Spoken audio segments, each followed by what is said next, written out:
4-5 वर्षा अगोदर मुख्यमंत्री होते उद्धवजी ठाकरे आणि उपमुख्यमंत्री होते अजितदादा पवार. काही वर्षा अगोदर माझा तडस सर तो दारूचा आणि पाण्याचा विषय लय व्हायरल झाला होता. तो माझा व्हिडिओ आहे एक दारूचा आणि पाण्याचा, त्याचं कॅल्क्युलेशन सांगितलं मी दारूचा आणि पाण्याचं गणित. तो व्हिडिओ इतका व्हायरल झाला मिलियनच्या घरात. आणि एक दिवस अचानक मला अजितदादा पवार साहेबाचा फोन आला. म्हणे महाराज दवंडे महाराज बोलता का? मी म्हटलं हो. तर म्हणे मी महाराष्ट्र राज्याचा उपमुख्यमंत्री अजित पवार बोलतोय. मला एक सेकंद असं वाटलं का कोणीतरी मजाक करून राहिला, पण जेव्हा त्यांचा आवाज ऐकला काही वेळानंतर तर मग समजलं की अजितदादा पवार आहेत. म्हणे महाराज तुमचा व्हिडिओ मी 3-4 वेळा पाहिला, जेव्हा जेव्हा पाहून राहिलो तेव्हा तेव्हा हसून राहिलो. इतकं सुंदर विवचन केलं म्हणे तुम्ही दारूचं ना पाण्याचं.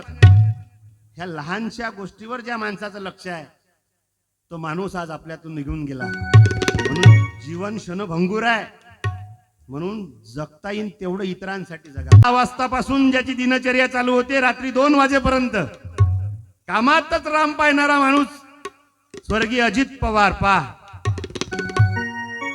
हात जोडून प्रार्थना, जीवन क्षणभंगूर आहे.